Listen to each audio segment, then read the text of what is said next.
Well, hello and welcome back to another thrilling edition of the Andrew Eborn Show. And we're here, memorying, is there such a word? Ash Wednesday. And I'm joined by the Radio Laureate himself, the wonderful Mike Reed. How are you doing, Mike? I am indeed thrilled. I love it. You look thrilled. You look delighted. Talk to me then about Ash Wednesday. Yeah, well, actually, I mean, people used to have the ash thing marked on their forehead and thing. It's the start of Lent. Then you're meant to give up whatever you're giving up through until Easter. How long people last, I don't know, or whether they give up.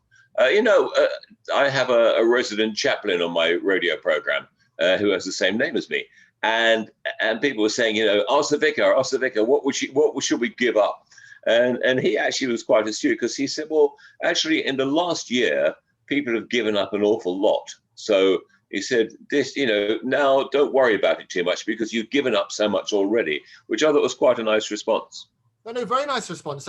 Well, not to outdo you, but I also have a chaplain on the show every now and again who's the Queen's chaplain, Roger Hall, who was talking to me about Lent. And he was saying, look, rather than giving something up, because you're right, people have sacrificed so much, actually do something different, but do a positive thing. Like you can give to charity or the money you might have spent on sweets or going out or whatever, put a little bit aside and you can do something positive. So I like the idea of the thing we're giving up for Lent is giving up.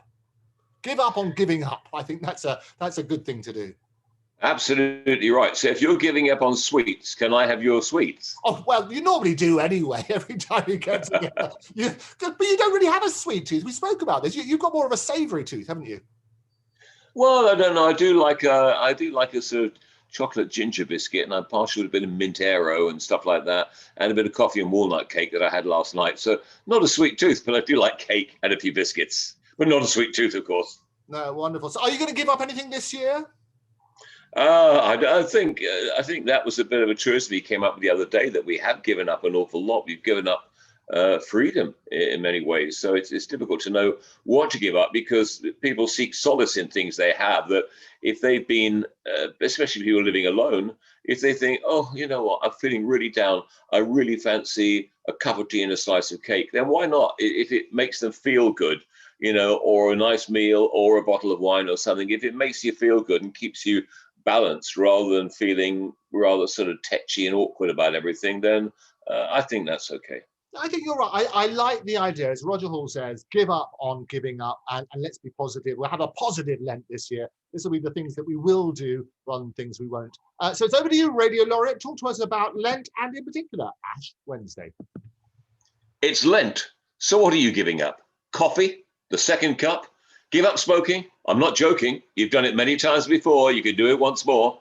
Or chocks, when you promise to eat one or two, not the whole box. What will you deny yourself? The biscuits on the naughty shelf and try not to eat the whole tin of Quality Street? Or give up dairies, so no Magnum, no tub of Ben and Jerry's? It's Lent. Go on, be devils. Give up Maltesers. Give up revels. Give up Smarties. Give up parties. And think about giving up the demon drink.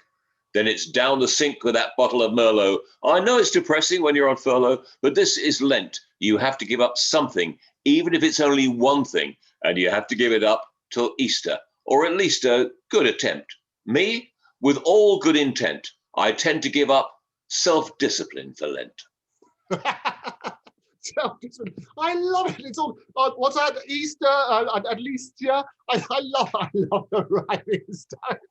Merlot when you're on furlough too, be a favourite. Fantastic. Only the Radio Laureate can get away with this. It's glorious, absolutely glorious. I like the idea of positive stuff for Lent. And we'll go out on that. It's a really good moment. Whatever you're doing for Lent, have a good one. Mike, thank you very much for joining us. But don't give up the Andrew Eborn Show. Oh, that's the first time you've ever said that. I know. How addictive is that? It's got to be good.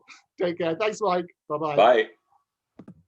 So thank you again to the Radio Laureate, Mike Reed, for being my wonderful guest. If you have suggestions for guests or you want to be in touch with the show, write to me at guests@octopustv.com. That's guest@octopustv.com. Don't forget, you can follow @Andrew Eborn @octopustv, and you can subscribe. Do it now. Subscribe on all of the usual channels so you don't miss out. But for now, for me, whatever you're doing for Lent, whatever you're giving up or giving up, nice to see you. I'll see you next time. Bye-bye.